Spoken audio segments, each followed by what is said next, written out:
ஹாய்ங்க, அனைவருக்கும் வணக்கம். திவ்யா டீச்சிங் சென்டர்லேருந்து நான் உங்கள் திவ்யலக்ஷ்மி. இன்றைக்கி பர்சன்டேஜில் டைப் 1 ஓகேங்களா, 8 வரைக்கும் நான் அதில் சொல்லி கொடுத்துருக்குறேங்க. டைப் 1 பார்த்துடலாங்க. இப்போ எப்படி கேட்பாங்கன்னா, சதவீதத்தை, அதாவது இப்போ ஏதாவது ஒன்று கொடுத்துட்டு ஒரு நம்பரை கொடுத்துட்டு சதவீதமாக மாற்றுக அப்படின்னு கேட்பாங்க. சரிங்களா, சதவீதமாக மாற்றணும். இப்போ பாருங்களேன், 36/50 இப்படி கொடுத்துட்டு இதை சதவீதமாக மாற்று அப்படின்னா, சதவீதம்னா என்னங்க, 100 தானேங்க. அப்போ இன்ட்டு 100 போட்டுட்டு இதை அடித்து போட்டிங்க அப்படின்னா இந்த 36 × 2 எவ்வளோங்க, 72%. ஓகேங்களா. அப்போது நான் உங்களுக்கு ஹோம்ஒர்க் சம் கொடுத்துருக்குறேன். இப்போ இந்த 46/56 இதையை வந்து நீங்கள் சதவீதமாக மாற்றி எனக்கு ஆன்சர் சொல்லுங்கள் பார்ப்போம். ஓகே, அடுத்த சம்மு இது பாருங்கள். டைப் 1 வந்துட்டு சதவீதமாக மாற்றுக பார்த்தாங்களா. இது டைப் 2 வந்து சதவீதத்தை பின்னமாக மாற்றுக. பின்னம் அதாங்க, இப்போ சதவீதம் இதை கொடுத்துட்டாங்க. இதை பின்னமாக எப்படி மாற்றுவீங்க, 50/100 போட்டிங்க அப்படின்னா 1/2. இதுதான் வந்து ஆன்சர். ஓகேங்களா. சதவீதத்தை எப்படி பின்னமாக மாற்றணும், பின்னத்தை எப்படி சதவீதமாக மாற்றணும், அதெல்லாம் நல்லா தெரிஞ்சுக்கணும். இப்போது இங்கே ஒரு சம் பாருங்கள். இது கலப்பு பின்னத்தை நம்ம எப்படி வந்துட்டு பின்னமாக மாற்றலான்னு பார்க்கலாங்க. இப்போது இந்த 30 × 50 பெருக்கணும்னா எவ்வளோங்க, 150. 150 + 1 எவ்வளோங்க, 150/5. இந்த 5 இது எதுக்காக இந்த பர்சன்டேஜ் வந்து இங்கே போட்டிருக்கேன் அப்படின்னா 100. சரிங்களா. இந்த பர்சன்டேஜ் எதுக்காக போட்டிருக்கிறேன், ஏன்னா நம்மளுக்கு சதவீதம் கொடுத்துருக்குறாங்க. அதனால் இந்த சதவீதத்தை நான் கீழே போட்டுக்கிறேன். இப்போ பாருங்கள், இது எல்லாத்தையும் வந்து பெருக்கி பாருங்கள் எவ்வளோ வருதுன்னு, 151/500. இப்போது உங்களுக்கு ஹோம்ஒர்க் சம் கொடுத்துருக்குறேன். நீங்கள் இதை வந்து சால்வ் பண்ணி எனக்கு கீழே வந்து கமெண்ட் பண்ணுங்கள் பார்க்கலாம். என்னங்க, 1 3/5 இதை வந்து சதவீதமாக மாற்றணுங்க. அடுத்து 81/30 இதையே சதவீதமாக மாற்றுங்க. அடுத்து 6 3/5 இதை சதவீதமாக மாற்றி நீங்கள் எனக்கு ஆன்சர் பண்ணணும். ஓகேங்களா. உங்களுக்கு டைம் வேஸ்ட் ஆகும் தான் நான் ஃபஸ்ட்டே எழுதிட்டு அதுக்கப்புறம் வந்து டீச் பண்ணிகிட்ருக்கேன். ஓகே, இப்போ இந்த 4வது சம்மு என்ன கொடுத்துருக்கேன், 63 8/9% பின்னமாக மாற்று. அடுத்து 67% பின்னமாக மாற்றணும். புரியுதுங்களா. இது நீங்கள் பண்ணுங்கள் பார்ப்போம். இதுக்கெல்லாம் உங்களுக்கு நிறைய ஹோம்ஒர்க் சம் இந்த டைம் நான் கொடுத்துருக்குறேன். அடுத்து பாருங்கள், டைப் 3 தசம எண்ணை சதவீதமாக மாற்று. தசமம்னா என்னங்க, புள்ளி வச்ச நம்பரு. இப்போது 0.79 இருக்குங்களா. அப்போ சதவீதமாக மாற்றணும் அப்படின்னு என்னங்க பண்ணணும், நீங்கள் இன்ட்டு 100 பண்ணிக்கணும். இன்ட்டு 100 பண்ணிங்கன்னா 79% வந்துடும். இது எப்படின்னா, இங்கே 2 சைஃபர் இருக்குங்களா, அதனால் இங்கேருந்து 2 சைஃபர் வந்து கால்குலேட் பண்ணிக்கணும். 1 2 ஓகேங்களா. அப்போ எவ்வளோங்க ஆச்சு, 79%. இப்போது ஒரு புள்ளி வச்ச நம்பர் இருக்குது அப்படின்னா, இப்போது ஒரு நம்பர் மட்டும் இருந்துச்சுன்னா 2 புள்ளிக்கு நம்ம 1.7 இந்த மாதிரி வந்து எழுதிக்கலாம். அதாவது இன்ட்டு 10 பண்ணும்போது. இதே இன்ட்டு 100 பண்ணும்போது 17% முழுமையாக அந்த நம்பர் வந்துடும். புரியுதுங்களா. அடுத்து 2வது சம்மு. இங்கே 4 நம்பர் கொடுத்துருக்குறாங்க. அப்போ 2 சதவீதமாக மாற்றுங்கும்போது நம்மளுக்கு 100 தான் போடுவோம் இல்லைங்களா. சதவீதம்னா 100 தானேங்க. அப்போ 2 ஸ்தானம் தள்ளி 1 2 புள்ளி வச்சோம்னா இது வந்துடுதுங்களா. அப்போ 72.95%. இப்போது நான் உங்களுக்கு ஹோம்ஒர்க் சம் கொடுத்துருக்குறேன், நீங்கள் பண்ணுங்கள் பார்க்கலாம். பாருங்கள், ஃபஸ்ட்டு சம் 0.898 இதை சதவீதமாக மாற்று. அடுத்து 0.05 இதை சதவீதமாக மாற்றணும். மாற்றி நீங்கள் வந்து விடை கூறுங்க பார்க்கலாம். அடுத்து டைப் 4 பாருங்கள். பர்சன்டேஜை தசமமாக மாற்றணும். ஃபுல்லாக பர்சன்டேஜாக இருக்குது 135%. இதை தசமமாக மாற்றணும்னா ரொம்ப ரொம்ப சிம்பிளுங்க. இந்த 135/5 இதை வந்து 100 வந்து கீழே போட்டணும் பர்சன்டேஜை. அப்போது இங்கே 2 சைஃபர் இருக்கிறதுனால நான் என்னங்க சொல்லியிருக்கேன், 1 2 ஸ்தானம் தள்ளி புள்ளி வைக்கணும். அப்போ 1.35. சரிங்களா. இந்த குட்டி குட்டியாக இருக்கிறதுல நல்லா பார்த்து வச்சுக்கணும். அடுத்து 0.64%. அப்போது நான் இது நல்லா சொல்கிற கேட்டுக்கோங்க. இப்போது 64 நம்ம எப்படி எழுதுவோம், 0.64. ஸோ பர்சன்டேஜ் இருக்கனால /100 போட்டுறோம். இந்த இப்படி புள்ளி வச்ச நம்பராக இருக்கும்போது நம்மளுக்கு அடிக்கிறதுக்கு கஷ்டமாக இருக்கும். அதனால் நான் என்ன பண்ணுறேன்னா, இந்த 2 நம்பருக்கு பதிலாக இன்ட்டு 100 கீழே போட்டுக்கிறேன். புரியுதுங்களா. 64 இந்த 100 இந்த நம்பர் இங்கே இருக்கும்போது கீழே 10,000 அந்த மாதிரி வந்துடும் இல்லைங்களா. இப்போ என்ன பண்ணலாம், 4 ஸ்தானம் தள்ளி நம்ம புள்ளி வைக்கணும். அப்போது 1 2 3 4 அப்புறம் புள்ளி. அப்போ இதுதான் ஆன்சரு. புரியுதாங்களா, உங்களுக்கு புரியுதுங்களா இதனால. ஓகே, இப்போது உங்களுக்கு ஹோம்ஒர்க் சம் 148.7% தசமமாக மாற்றுங்க. 17.5% தசமமாக மாற்று. எனக்கு விடை சொல்லுங்கள். அடுத்து டைப் 5 பாருங்கள். ஒரு நாளில் 3 மணி நேரம் எத்தனை சதவீதம்? ஒரு நாளுனா 24 hours, அதில் 3 மணி நேரம் எத்தனை சதவீதம் கேட்டதுனால 100ங்க. இப்போ இதை அடிச்சிங்கன்னா 8, அப்போது இதை வந்து அடிச்சிங்கன்னா 25/2. இந்த 25/2 எவ்வளோங்க? 12.5%. ஓகேங்களா? ஈஸியாக இருக்குங்களா? ஃபஸ்ட்டு என்ன கொடுத்துருக்காங்கன்னு நல்லா கவனிக்கணும். ஒரு நாளில் அப்படின்னு சொல்லியிருக்கிறதுனால நான் 24 hours வந்து கொடுத்துருக்குறேன்.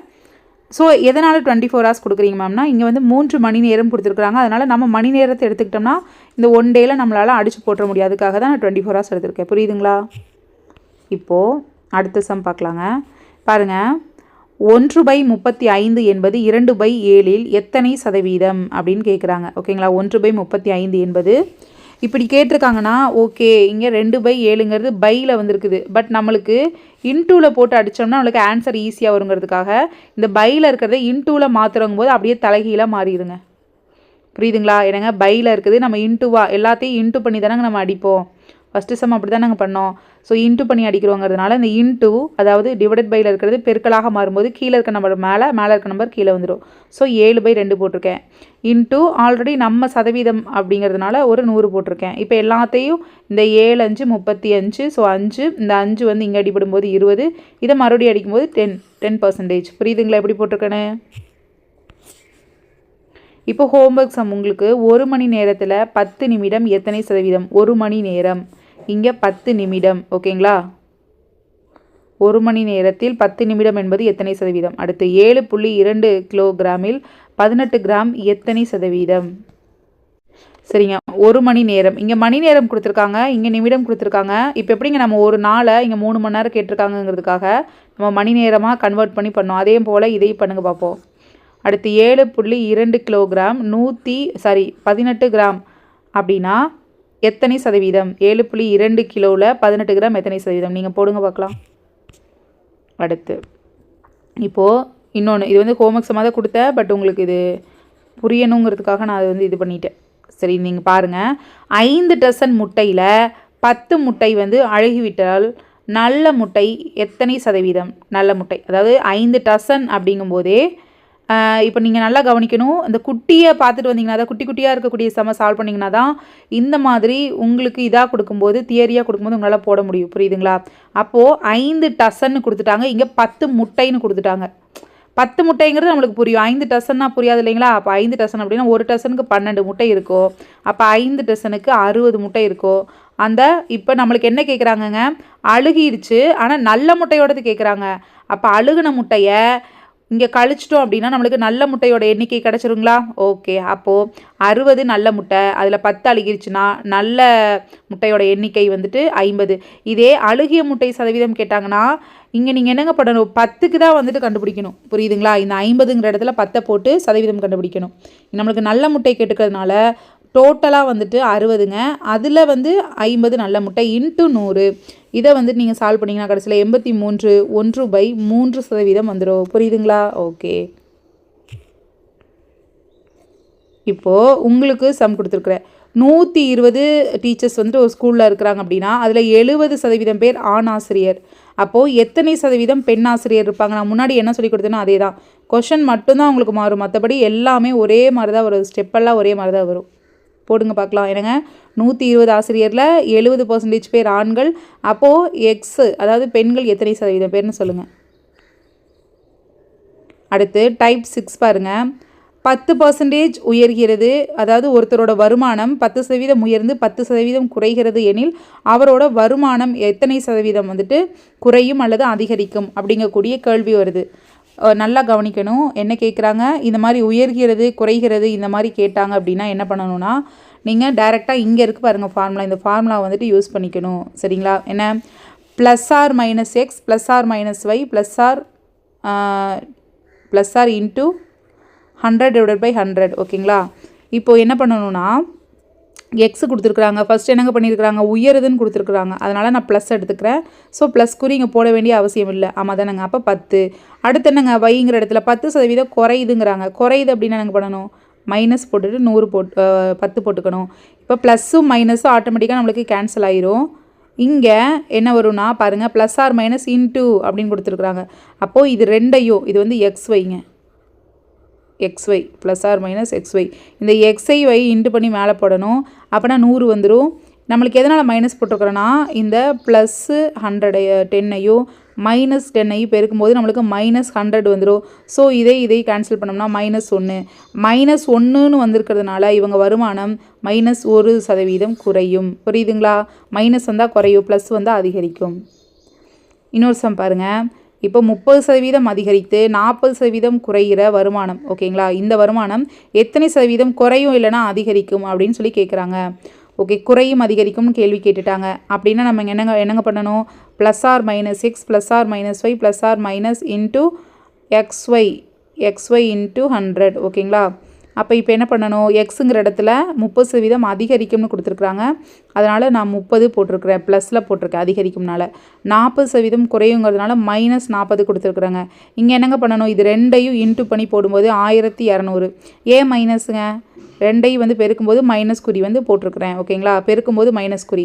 ஸோ டிவைடட் பை 100 எப்பவும் போல் வந்து ஃபார்முலா படி வந்துடும். இப்போ இந்த 2 சைஃபருக்கு 2 சைஃபர் அடிச்சிடும். அது போக இப்போ இது எல்லாத்தையும் வந்து கழிச்சு இது பண்ணி பாருங்கள் எவ்வளோ வருதுங்க. இப்போ இதை கழிச்சிங்க அப்படின்னா -10. நம்ம எந்த நம்பரை கழிச்சோம்னாலும் பெரிய நம்பரோட குறியை தான் இங்கே போடணும். அதனால் -10. அப்புறம் இங்கே என்னங்க இருக்குது? -12. இது ரெண்டையும் வந்துட்டு கூட்டுங்க. கூட்டும்போது -22%. மைனஸ் வந்தாலே குறையும், ஓகேங்களா? சரிங்க.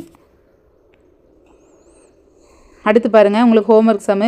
50% குறைகிறது, 50% அதிகரிக்கிறது அப்படின்னா எத்தனை சதவீதம் வந்துட்டு அவரோட வருமானத்தில் குறைவு அல்லது அதிகரிக்கும் அப்படிங்கிறத நீங்கள் கண்டுபிடிக்கணும். அதே போல் 25% வந்து குறையுது, 25% அதிகரிக்குதுன்னா அப்போ அதற்குரிய சதவீதம் என்னென்னு கண்டுபிடிங்க. டைப் 7 பாருங்கள். பியின் வருமானம் கியூயை விட, என்னங்க ஒரு நபர் இருக்கார். இப்போ பார்வதி அப்படின்னு வச்சுக்கோங்க. கியூனா குயின். பார்வதியை விட குயினோட சம்பளம் ஒரு 25% உயருது அப்படின்னா குயினோட வருமானம் பியை விட எத்தனை சதவீதம் குறையும்னு கேட்குறாங்க.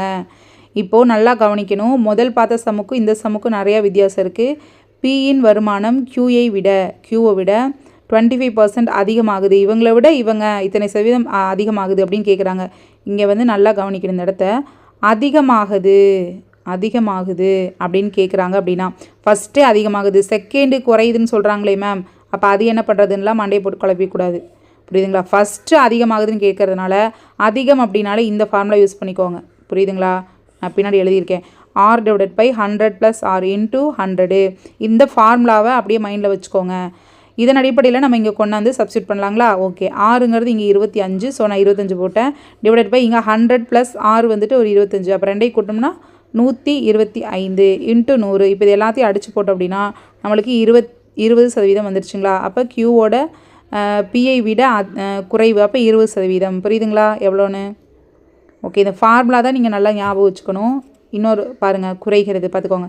ஃபஸ்ட்டே அந்த கேள்வியில் நம்மளுக்கு இத்தனை % குறையுது அப்படின்னு கேட்டாங்கன்னா நீங்கள் இந்த ஃபார்முலா வந்து யூஸ் பண்ணணும். என்னங்க?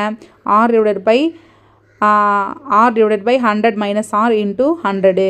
இதே ஃபஸ்ட்டே அதிகரிக்கும் சதவீதம் தந்துட்டாங்க அப்படின்னா R/100 + R × 100. இந்த ஃபார்முலா யூஸ் பண்ணி நீங்கள் போடணும். புரியுதுங்களா? அடுத்து இதில் ஹோம்ஒர்க் சம் கொடுத்துருக்குறேன். ஏவை விட பி வந்துட்டு 25% குறைகிறது. அப்போது பியை விட ஏ எத்தனை சதவீதம் அதிகரிக்கும்னு கேட்குறாங்க. இதுக்கு ஆன்சர் பண்ணுங்கள். அடுத்து டைப் 8 பாருங்கள். இப்போ வந்துட்டு இது வந்து ஆப்ஷனை வச்சு போடணுங்க. ஏறு வரிசையில் எழுது, கீழ்கண்டவற்றை ஏறு வரிசையில் எழுது அப்படின்னு சொல்லிடுறாங்க.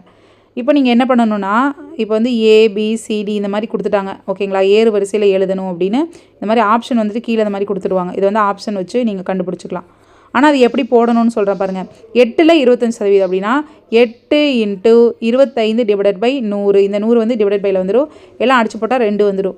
அதே போல் 6ல் 40% போடணுங்க. 6 × 40 / 100 எல்லாம் அடிச்சு போட்டால் நம்மளுக்கு 2.4 வந்துடுங்க. அதே போல் தான் இந்த 9 × 30 / 100 போட்டுறீங்களா? போட்டிங்கன்னா 2.7%. புரியுதுங்களா? இப்படி தான் நாங்கள் வரும். 9 / 5 வரும், அது 2.7%. அப்போது இதுக்கு போட்டிங்கன்னா உங்களுக்கு 3 வந்துடும். அப்போது 15 × 20 / 100 போட்டோம்னா நம்மளுக்கு 3 வருது. ஏறு வரிசைனா சின்ன நம்பர்லேருந்து பெரிய நம்பர். ஸோ 2 குறி பார்த்துக்கோங்க, எங்கே பெரிய குறி இங்கே வருது பெரிய நம்பர், அதே போல் தான் ஏறு வரிசையில். ஸோ இதான் ஆப்ஷனில் இருக்கும். நீங்கள் இந்த ஆன்சர் வந்து சூஸ் பண்ணிக்கணும். புரியுதுங்களா எப்படி போடணும்னு? இதே இறங்கு வரிசை அப்படின்னா இந்த குறி வந்துட்டு இது வந்து ஃபஸ்ட்டு வந்துடும். ஆமாம் தானங்க, அதாவது ஆப்ஷன் வச்சு போடணும். ஃபஸ்ட்டு வந்து 3, அதுக்கப்புறம் குறி வந்து எல்லாமே இப்படி வந்துடும். இந்த மாதிரி 3 இறங்கு வரிசை, பெரிய நம்பர்லேருந்து சின்ன நம்பர். இப்போது இது பாருங்கள், நீங்கள் தான் ஆன்சர் பண்ண போகிறீங்க. இதில் எது உயர்ந்த சதவீதம்னு நீங்கள் கண்டுபிடிங்க பார்ப்போம். நீங்கள் ஃபஸ்ட்லேருந்து நல்லா கிளியராக பார்த்துட்டு வந்திருந்தீங்கன்னா இந்த ஆன்சர் உங்களால் போட முடியும். எது உயர்ந்த சதவீதம், இதுக்கு நீங்கள் தான் ஆன்சர் பண்ணணும். பேலன்ஸ் வந்துட்டு நான் அடுத்த வீடியோவில் உங்களுக்கு பதிவிடுறேன். ஓகேங்க, நன்றி வணக்கம். எல்லா ஹோம்ஒர்க் சமையல் போட்டுட்டு எனக்கு ஆன்சர் பண்ணணும். அதுக்கப்புறம் தான் ப்ரீவியஸ் கொஸ்டினே வந்துட்டு நம்ம சால்வ் பண்ணி பார்க்கணும். ஓகேங்களா? சரிங்க எல்லாருக்கும் பாய்ங்க. டெஸ்ட் பேட்சில் ஜாயின் பண்ணணும்னு நினைக்கிறவங்க 9944777524 இந்த நம்பருக்கு வந்துட்டு வாட்ஸ்அப் பண்ணி அமௌண்ட் பே பண்ணிவிட்டு ஜாயின் பண்ணிக்கோங்க. நவம்பர் 9க்குள்ளே வந்துட்டு ஜாயின் பண்ணி முடிச்சிடுங்க. ஏன்னா நீங்கள் தொடர்ச்சியாக 8 மாதங்கள் படித்தால் மட்டும்தான் நம்மளால் வந்துட்டு வரப்போகிற குரூப் 4 வந்துட்டு அச்சீவ் பண்ண முடியும். ஓகேங்களா? ஓகே, ஃப்ரீ டெஸ்ட் பேட்ச் வேணும்னு நினைக்கிறேங்க. நான் வந்து நீங்கள் இப்போ படித்து முடித்தோடனே உங்களுக்கு வந்து ஒரு டைம் டேபிள் கொடுத்துருப்பேன் இல்லைங்களா, அதன் அடிப்படையில் உங்களுக்கு 10லேருந்து 14 வந்து படிப்பீங்க, 15 ரிவிஷனுங்க, 16 வந்து உங்களுக்கு டெஸ்ட் வந்துடும். யூடியூப் மாணவர்கள் யூஸ் பண்ணிக்கோங்க. இது எனக்கு எக்ஸ்ட்ரா சோர்ஸ், எக்ஸ்ட்ரா மெட்டீரியல் வேணுங்கிறவங்க மட்டும். அப்புறம் அது போக எனக்கு கொஞ்சம் டிஎன்பிஎஸ்சி தரத்தில் எனக்கு கொஸ்டின் வேணும் மேம், எனக்கு கொஞ்சம் எக்ஸ்ட்ரா கைடன்ஸ் வேணுங்கிறவங்க இந்த பெய்ட் பண்ணி நீங்கள் ஜாயின் பண்ணிக்கோங்க. ஓகேங்களா? சரிங்க, எல்லாருக்கும் பாய்ங்க. நல்லா படிங்க.